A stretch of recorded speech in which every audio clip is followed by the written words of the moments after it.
guys and gals, what is going on? John Middleton and Travis Ward here. Welcome back to episode 6 of Alternative Week. Yes, and I can't believe we're on to 6 episodes in already.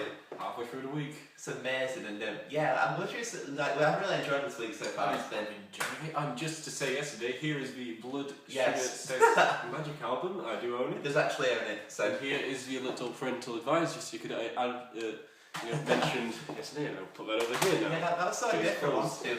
Like you say, you're gonna mention it if it wasn't like on something before. Like, cause it wasn't like a conventional parental advisory sticker. No, it's just saying some people might find this bit offensive. Yeah, it was sort of feeling like a Chili Pepper stick. So Yeah. just close it out. Yeah. But yeah, guys, stay. We're still like reverse back to like sort of more grungy styles. Yeah, we're back to explored. Back to the grunge today. Indeed, with a band that's we've covered 2 artists that we've both featured in before. It's actually a band before. Probably the most popular band of the 90s. Yes, they're really hit the heights. The band to talk about, guys and gals, it's one of our favourites, Pearl Jam. And the Almighty 10 album. Yes, that really was like it really introduced the world to a band in a big way, I suppose. It was one of the different genres of the grunge, because the That is true. grunge was alike, and this was more of a classic rock vibe. Indeed, and as I was saying, guys, like both Chris Cornell from Soundgarden and Eddie Vedder involved in the band before Pearl Jam initially released this Temple album, of the Dog. which was sort of a tribute to Andy Wood. I believe you know Yes, Mother Love of Mother Love Bone, because former members of Pearl Jam, Stone Gossard and Mike McCready and Jeff and Men, I think. Jeff Ament, they were both in Mother Love Bone, and they toured with but they helped make the Temple of the Dog album, Which was a tribute to Andy Wood, who unfortunately died of heroin overdose just before Mother Love Bone released their album in 1990. and so from the ashes we get Pearl Jam. Pearl Jam, and like with Nirvana's Their Mind album, like guys, that's like their big staple that's like came after. So it's not like Pearl Jam's like goes straight away. It's like their Nevermind. It's a slick, polished, produced album, which it was just fame overnight for them, which they were not ready for. Nah, it's like as we'll get later on to this review, we'll discuss like how they reacted to such fame. I mean, like, because Eddie Vedder, he was in another band before he joined Pearl Jam, but while he was working with Pearl Jam, he was also working at like a gas station. He was pumping gas, and like I think like got a call or something to like join the band because they've been in prep. Because like they had auditions for like he'd been recommended by a former drummer, I think. Yeah. Who would have been trying out before 10. Do you remember the name of this drummer dude? I remember the first drummer's last name is Irons, or it's Jack Irons, I think, who was Jack originally in Red Hot Chili Peppers, but then they got More parallels going on. a drummer with first name Dave. Dave Abrezi or something. He tours with 10, I think. Yeah, he also contributes to like the songwriting too. In Versus. Yeah, which is the album after Yeah, this. we'll be covering 3 albums today from that time period. But, this was because 10 was released in 1991. Yeah. It's like it sounds like the sounding. I'd say like Pearl Jam the more like most unique sounding band because so far, dude. I don't know. A lot more of a mainstream sound in comparison to other grunge bands. Yes, especially like the album opens with like the song Once, and I get to this like later, like sort of cyclical covers with this like sound thing going off like 30 seconds in. Well, in comparison to other grunge bands, I'll just mention that Kurt Cobain wasn't really a fan of Pearl Jam's sound. He thought that they were too commercial with their sound and everything. But before Kurt's death, Eddie and Kurt apparently made it, And that's a good thing. It's good for like alternative brothers to get along, I suppose. Like Paul and John McCartney, they had that big feud throughout the 70s, but then maybe before John's death. That's good. Shame that Liam and Noel Gallagher aren't the same, but well, we'll see. Yeah, it's like there's so much like in these first 3 songs that there's like so much like diversity going on. It's like an alternative rock sound. It's like so unique, and I feel Eddie's vocals do especially like really add to make it so unique. It's the vocalist is very important in many of the grunge bands. It's what makes him that grunge band.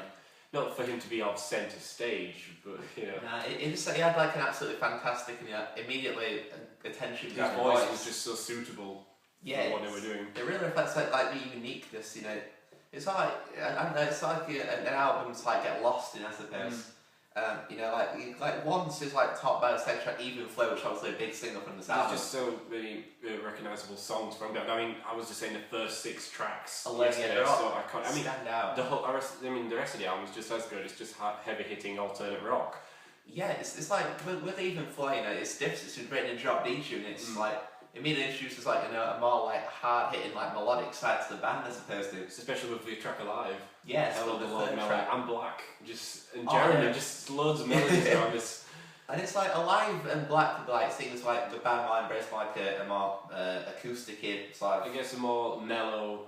Yeah. Just ballad wise, yeah. Yeah, and I think that's what made like Pearl Jam unique. And they're like combining a host of like melodies who still have the same like sufficient quality. And I'd say like Pearl Jam, like the band where like we really like to see like the epitome of like alternative rock. I guess that's what's iconic about grunge bands. A lot of people see them as these like grimy, crunching heavy riffs, but a lot of these bands do have a lot of soft. Yeah, absolutely, man. Yeah, like Pearl Jam's roots always been like launched in classic rock. These like a different sound type most other alternative rock bands at the time, I suppose. There's not a lot of down tuning. There's not these crunchy. Not a lot of effects. A lot more solos. More well structured music. Absolutely, man. So I feel like Mike McCready's still the best like on even flow and the live, especially Black as well. Like, all the way out, even Stone Goss are both really great guitar players. The guitar players who wrote most of the tracks on this album. Yeah, and although we're saying like this album's unique sound, like, lyrically it really does like epitomise like the grungy vibe. And especially when people believe tracks like Alive mean different things to what they actually mean. Yeah, there's actually like a trilogy, like the track Alive, it comes in the song 1, so actually the first song, the song Footsteps, which is actually featured on the sound, but has been covered on YouTube by a personal hero of mine. So yeah, it's like there's like a concept behind this. It's like a trip to what Mouse did with like albums and like songs. Sierra Rude treats this track Alive as it's this inspirational ballad, but really the track's about this kid finding out that his dad is actually his stepdad, and then his mother doing sexual stuff to him, and then he sort of reflects as the biological father. It's just like his mother in the story like is got like the son strongly resembles his real dad, and it's written personally because anybody like was in that same situation that he found out his real dad was actually dead and his stepdad was his real dad. There's a lot of personal writing in Pearl Jam. They're really good at getting. I mean, it is still a ballad, Yeah, it is. When people get the wrong impressions, a lot of personal thoughts going into their writing. It's not like the sarcastic, hypocritical manner that many like grunge fans sort of specialise in. What reinforces the grunge in Pearl Jam is the topics. They're talking about the same topics as Soundgarden, Alice in Chains, and Nirvana talk about this death and handling stuff and just depression. But in a certainly a much more like unique fashion, more like music. Yeah. Like Jeremy is based on a true story about a school kid who shot himself in front of his classmates. Yeah, it's it's real like dark things put into the alternative album. And one thing I've noticed is that throughout these reviews, we've not really been like too critical. We're not really like we've talked about the good points, we've not really like discussed the bad points. I mean, most of the songs do stand out. The songs like Porch track, it didn't really grab me as like say. Like got Oceans tracks, so it's like everything about them sounding like a much more like notch long song. But Porch, I don't know, did you feel it really had anything new? I like Porch. I mean, a lot of people recognise Porch as a great Pearl Jam song, but it's just when you compare them to the other tracks in the album. Yeah, it's like when you're flowing slightly, that's why we know the first 6 tracks and then get to the rest of these. Yeah, especially the next song, Garden, is one of my most favourite. One of my most favourites. Like, it begins to assimilate to the song Black too. It's like the strum picking as you do. I think Black's probably my favourite song from that album. It's just the emotion that's felt. Yeah, it's like a beautiful ballad. Obviously, it contains the solos exploited in previous songs, such as like Live, for instance. They got like deep with tracks. It has like a real more darker element. I guess considering it's like an indicator where going, it feels much more loose than the rest of the album.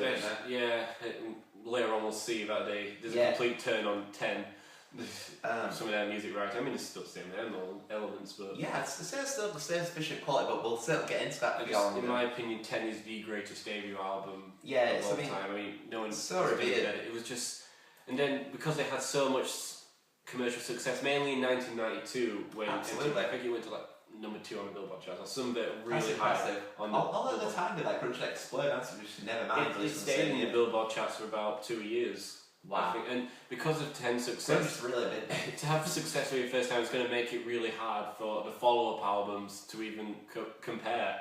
Yeah, I mean, as I was saying, that ends with the song release, with just like a really big, grandiose song to end the album on. And then links back to the beginning of the album, as there's a bit of a 30-second silence and reinforces the eerie sound that begins once for the first 30 seconds in once. Yeah, I think I heard that first time on Rearview Mirror, but I don't know in what format or not. And also Rearview Mirror, the even flow sounds different. So I prefer this even flow on this one. It's not like this. It's like this is sound. It's like an innocent sound. You've got an original copy, I'm guessing. Original release, perhaps? I don't think this is an original. I bought it from HMV. Oh, So okay. it used to have like a black thing down there for some reason. Right. So yeah, like the thing is, like you can tell like why the different direction Pearl Jam wants to go because this album was produced by a dude called Rick Parasher, as well as the band themselves. And after this album, they got Brendan O'Brien to produce this and Vitology. Well, the first couple of tracks are just pretty much by the band themselves, like Alive and Why Going Once, just because they sent it off. Yeah, absolutely. I mean, that's what I was saying. Like, Why Goes probably like the weakest of the first 6 songs. I do enjoy it. It's good use of Eddie Vedder's vocals. Introduces more like shouty emotions. Yeah, vocals. I feel it's just a bit like more repetitive, but it does have a good somber sort of scene. Tracks like Black and Jeremy. I mean, as well as Why Go, it's written about more like dark things, like about like patients in psychiatric hospitals. Oh, there's another track. I think it's on Vitology, which also has a psychiatric hospital. Oh wow! Theme. It's cool to like link these themes in, I suppose. You know, once Tenor passed like in 1992, I was saying like Pearl Jam played they played MTV Unplugged in '92, dude. Yeah, 1992. And that's pretty much beefs of their popularity. Yeah. Anything on MTV in those days was going to make you popular. Absolutely, I think like that was the show where they debuted their song "State of Love and Trust." Yeah, and they had 3 music videos then, which. Yeah, and that's something else. It's like, you know, on 10 the videos produced for Alive, Even Flow, and Jeremy. Yep. I believe like they're like the 3 like. They wouldn't produce one for Black. Really? Yeah, I don't think they didn't want to. This is when everything started changing. I think they were supposed to produce one for Black. A changing mentality, which you know could be influenced by many things. Maybe it's more acceptance because of the Nirvana of a big thing. Maybe once like you know, get in that position. They preferred more of a traditional approach to music, more of a Who, Led Zeppelin sort of approach. They release a few albums, nothing about music videos.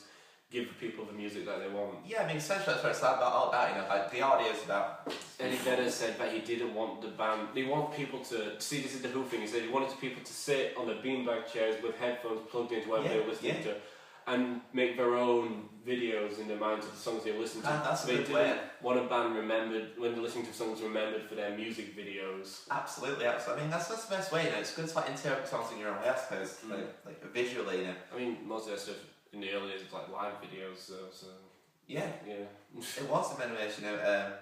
As I was saying, like after 1992 debut, State of Love and Trust, and you know, and then like you know, as I was saying, that Pearl Jam, like you saw the mainstream success, they wanted to like step away from the spotlight. Yeah, they was really struggling handling this mainstream success, such as John Frusciante I mentioned yesterday in Red Hot Chili Peppers. They never, because it's Eddie Vedder went from a gas station clerk to a like. So one of the biggest rock stars in the whole wide world. Overnight. And you know, that success like hit anyone sort of thing, you know, like there's something about like, it didn't like the loss of privacy and stuff. Oh, that was what a lot of the tracks on Verse and Vitology are about a loss of, especially in Vitology, about a loss of privacy. Not for you or something, but we'll get into that for you and stuff like that. But yeah, when Versus was released, you know, it marked a change, like overall, when you hear the first song go, like you automatically like feel a more like looser sound. You know, that could be influenced by producer Brendan O'Brien. And then you get tracks like Animal, which I think like halfway through you do get elements of 10 in the middle, like sort of you get like an even flow sort of feel to it in the middle. Makes sense, and yeah, I think Animal's a song that's like a really killer solo in it too from Mike McCready. I think it references the album cover, which has got the sheep through a fence. Yeah. Yeah, there's like, you know, I get a good vibe from Go with that artwork too, I don't think I was saying. Yeah. So, again, songs like Daughter, but it's more like a stripped down acoustic song compared to like how it's just showing Pearl Jam's range of songwriting. Yeah, because I think like most of the songs from Verse like developed from jams, so I think that's like a jammy feel from Daughter. Because I think I actually hear like the producer in the background like 1, 2, 3, then the band start playing. Well, I mean, you've got tracks on 10 where like, I mean, the band used to be very energetic on stage. You've got like Inflow throwing themselves around on stage and stuff, but then like, I was going to say if I wrote a song like Even Flow. But then, and you know, it's like this more like, you know, melodic sort of like riffs, you know, that like they've got songs like Glorified G, for instance, which contains a really catchy hook, a bit like what with case of Even Flow. Yeah, and there's Dissident.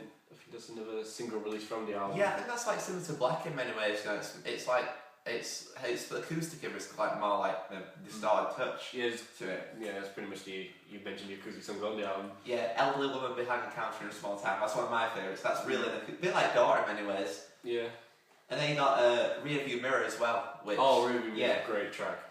It's just smooth, melodic, just kick-ass rock song, and then the point of Rear View Mirror is apparently a car just leaving everything behind. And I guess that's what makes it. It's not like singles moving on from like 10 mainstream to like no more. Guess what makes it a good title as well for the greatest hits that I think was released in 2003. That's true. It's Four, just four. It's just like looking back on their old catalogue and leaving it behind, and released about 3 albums since then. I think so, dude. And you know, the production on albums such like 10 and Versus, you know, even though Versus are more like stripped down and fair, the production is still good. And you know, both these albums are like, we'll say both have like a great flow to them as well. Yeah, Versus, I think they both have a great flow, and I don't discredit Versus at all. I think it's a good album. It's just that 10 is just so dynamic. But I mean, Versus, because of the popularity of 10, Versus sold over 900,000 copies in like its first week. So, I mean, I don't know if people just went out and bought it because of the success of 10. But I mean, it's not as considered as high. But Pearl Jam said themselves that they wished Versus was their debut album because they just thought it made more sense. It sort of feels like the sort of like vibe they wanted to more like strip down the anti-mainstream of that. Maybe they listened to Kurt Cobain. Maybe they did. Not a bad person he'd advice from, I suppose. But yeah, like with Versus, you know, it's like I said, it's more stripped down affair. And I get that, like, you know, reflects out of the song Via Mirror as well. Even though, you know, you just got all these upbeat tracks, but still depressing as hell. Oh, no. Lyric-wise, I think like when the band recorded Versus, like, you know, they made sure Eddie Vedder was in, like, you know, not a good state of mind so he could really express himself. Like, probably like sleeps and that's just like his truck and like, you know, think of lyrics because it was like, he didn't like the place of the recording. Well, moving into the next album, you can tell there's a lot of tension and depression. Yeah, Vitology. It came a year after, in 1994. Well, they've been writing it. It's not like they really went into a studio to write it. It was pretty much in the breaks while they're on tour, touring Versus, such as Lollapalooza and stuff like that. Yeah, it's because I think a lot of things are like bands like writing new material on tour, I suppose. And Vitology was pretty much done early 1994, but didn't come out until autumn 1994. Yeah, I think that's the thing, like when you get like a more stripped down affair, like, you know, you just like jam anything out, you know, lots of material can develop at once, I suppose to. And well, one main reason was that it got pushed back was due to this whole controversy with Ticketmaster. And it was telling about this earlier. Yeah, about Pearl Jam and gigs. They found out that Ticketmaster had been adding on an extra price to people's tickets, and Pearl Jam was aiming to I read about it, yeah. Pearl Jam was aiming to keep tickets low for people to go see them, so they pretty much cancelled the summer tour because of all this. And then the law got involved because they broke a certain act, and so Stellan Gossard, you know, tested against them, and Pearl Jam was happy that people were like recognising the situation. Yeah, I mean, it's very kind of the fans to get to see their favourite band, you know, because because of Pearl Jam, like, are really popular at this time. Yeah, they're even more popular. What was I going to say? This also is part of you not showing videos as well. Yeah. Like, Jeremy, there's no videos for the tracks on Versus. I'm not sure if there's any on Vitology as well. I don't think so, dude. No, I mean, like, you know, if like fans like going off just like music alone, you can start to see like true fans. Yeah, and because they just want to give people music, and because of all this controversy around this mainstreamism and high ticket prices, Pearl Jam we're not having it basically. But that's probably a good thing. It just caused a lot of depression in the band, caused tensions to be high. Yeah, but I think also there's like more songs on Vitology or on Versus, dude. Yeah, but and then there's still some like acoustic, well not acoustic, but softer ballads like Nothing Man written by Eddie Vedder. And that's probably like one of the softest things they've done up to this point, dude. But then you got a more aggressive, just like Spin the Black Circle, for instance. Oh, that's a good track. It's track 2, I think. That's one of those. See, a lot of the tracks on Vitology are about dealing with this newfound fame and basically not being able to do it. That's pretty much the dominance of the album. Yeah, it's like that more like loose vibes retained, probably just because they retained Brendan O'Brien as producer. And this album sold 800,000 copies in its first week. So even though people might have not thought Versus was as good as 10, the hype from 10 in such a sort of period. Yeah, although I think like Versus critically was well received. I really like Versus. I do as well. You know, it's definitely there with 10. You know, like 10 and Versus have like their own unique vibe. There's also songs, you know, like retain like Not For You, for instance, from Vitology as well. I think that's another single from the album as well. I got ID on Vitology too. I can't remember. Yeah. Sorry, I don't have a physical copy of it. Yeah, it's like Vitology's like the album, because like in the 90s, like Pearl Jam sort of like faded away from the spotlight. Like Vitology's the album, so like really, obviously people pay more attention to Versus because it succeeded 10, which really elevated afterwards. There's certain albums from Pearl Jam's discography which stand out more than others. Yeah, just absolutely. Yield, for example, I think stands out more than I've never actually heard of Yield. What year was that released in? 1998, I think. 98. And then, I don't know, there's just they've never had the hype since 10, but they're now one of the biggest bands still. They've never stopped. They just outlasted all their other. Yeah, I guess it's just like the influence of the fans, like as you were saying, reducing ticket prices and just like not releasing their music videos, just like giving the fans the audio. That wasn't the end. I mean, they do release music videos. I mean, there's a cool one for Do the Evolution. So is that on? It's coming from Prehistoric. I'm not sure what album it's on. Yeah, it's like on Vitology, like I wouldn't say there are many songs that stand out as what they do on Versus, but songs like Corduroy as well. So like I wouldn't say like generally with 10 and Versus, it's like diversity gone. Like you get the general sound, and Vitology is much more different. It's much more like an harder album to get through. It's an angrier album. Yeah.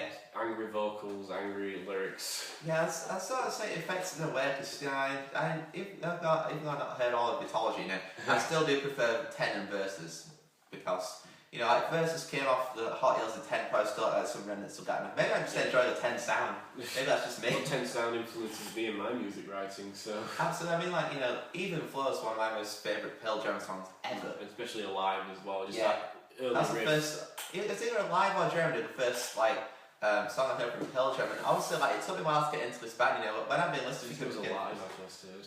Yeah, it's we probably saw a music video or something. Yeah, I heard them when I first started getting into rock. When I heard Nirvana, I heard Pearl Jam. It's like when you hear something that you like from a certain genre, you go out and explore something that's similar. You'll find other bands. I mean, like YouTube, you click on one and you get suggestions for other stuff, and it's just cool. keep like broadening your musical horizons. I wasn't really a fan of Pearl Jam. It's I've listened to them again, and I got into them. I've started to get into them a lot more as I listened to Down to This Review. See, I've been listening to them for years. Yeah, been around. I don't know. I just couldn't go along with Eddie Vedder's voice at the time, but it just grew on me. And then I discovered obviously Jeff Hardy's favourite band, and Stone Gossard. An inspiration, but Stone Gossard is Mike from Jeff and Men. All these musicians, they played a part in other projects as well. It's like a super group, I guess, in a way. Speaking of musicians, Pearl Jam did go through a few drummers, because they had a drummer called Matt Chamberlain at one point, who didn't stay very long, but now he's touring with Soundgarden, and since 1988... I thought I said it, they've got like a young drummer. Soundgarden, was that Smashing Pumpkins? That's Smashing Pumpkins. Yeah, sorry. Not 98, I said 1998. Since Pearl Jam's had one drummer, they've not lost in that's drummer of Soundgarden, Matt Cameron, who's touring with Pearl Jam this year and not Soundgarden, so that's why they've got Matt Chamberlain in. Yeah, it's like a band of brothers, despite Matt Cameron touring with Pearl Jam and leading Soundgarden, they still go along. In grunge, there's just lots of links with all these bands coming together. That's probably why I enjoy it so much, dude. It's like Mother of the Bone, Temple of the Dog make Pearl Jams. Yeah, absolutely. I mean, if we hadn't, I know this is pretty bad to say, every fan they would have answered that, never had Pearl Jam. That's could be perhaps. I don't know. Very dark, isn't it? Sort of reflects the vibe, this. Yeah, with 10, it's like an innocent sound, and that was obviously, made more like, I get like a more darker vibe from Versus what I do for 10, for instance.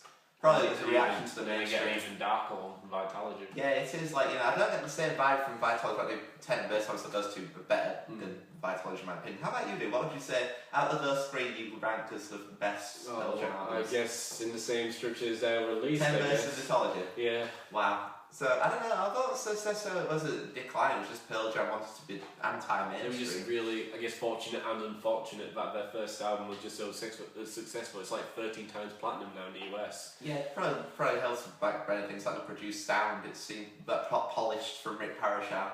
I just think they've also released this good album. I mean, Versus isn't in the same league as them. It's still one of the best albums of the 90s. I'd say Versus is definitely well up there. I feel if there are more weak tracks on Vitology than Versus. Yeah. Probably get 10 Versus than the rest. It's just Pearl Jam, and then I think the album after is even more darker. See, Pearl Jam never stopped. They never carried on made another 10. They just experimented with their sound, experimented with different vibes, different emotions, and different inspirations for tracks. I mean, in the album Backspace, they've got a lovely track called Just Breathe, which is Eddie Vedder playing acoustic. And the album's really interesting, Backspace too. I mean, it's what they're starting on Verse, the more jammy byproducts, put out so much material in the 90s. Yeah, they've never stopped. See, that's just the difference with them and other grunge bands. They've never stopped. Yeah, it's probably like, probably wants to like make less people pay attention, like, may want to take away their and this is why dignity. This is why I said at the beginning they're probably the biggest band of the 90s just because of how much they've released. They never stopped. I know, it's so much contrast. It's like after 1997, a lot of them it stops. Yeah, I mean, I can't even like recite the albums that Pearl Jam released in the 90s from release. They released so much. Yeah, they did release quite a lot, probably about 6 albums, I guess. Yeah, they've recently like started taking more, longer gaps between albums. Yeah, it's been about 4 albums, 21st century. There's 3 I know after the greatest hits. Last year there was Lightning Bolt, which is a nice album. It's beautiful. It's like more of an album with age because they're like an older band now. Yeah, so I don't know. I think Benno hasn't really lost his voice, but it could really still hit some like beautiful notes. I still think they're one of the most influential bands today. Yeah, absolutely. It's like a cult band, but in the way they've been more successful in 50 more, maybe. Yeah, you said they were a cult band. Yeah, I think they'll influence more music today, more modern rock tracks. There's just like so many like roots of their music, it can't be categorised as anything that's probably alternative. It's probably the best way to describe it. They are alt rock. Yeah, really epitome of it, and so much material released in the 90s, and the first 3 albums, some Pearl Jam members being like, maybe 10 took them by surprise, and first of all remain on their terms. See, they carried on. They were still like many other grunge bands, struck with like death depression and not being able to handle things, but they carried on. Yeah, so I think that just says about Pearl Jam to Tina. So one of the most unique alternative rock bands in the time period. One of the best. Yeah, so I really enjoyed that a lot now. Found that into them. So yeah, guys, I hope you've all enjoyed our review of Pearl Jam. I've been Jonny Middleton. And I've been Travis Ward. Hope you all enjoyed. And so until review number 7, stay safe, stay strong, and we shall see y'all in the future forever. Peace, amen, and much love. Yes.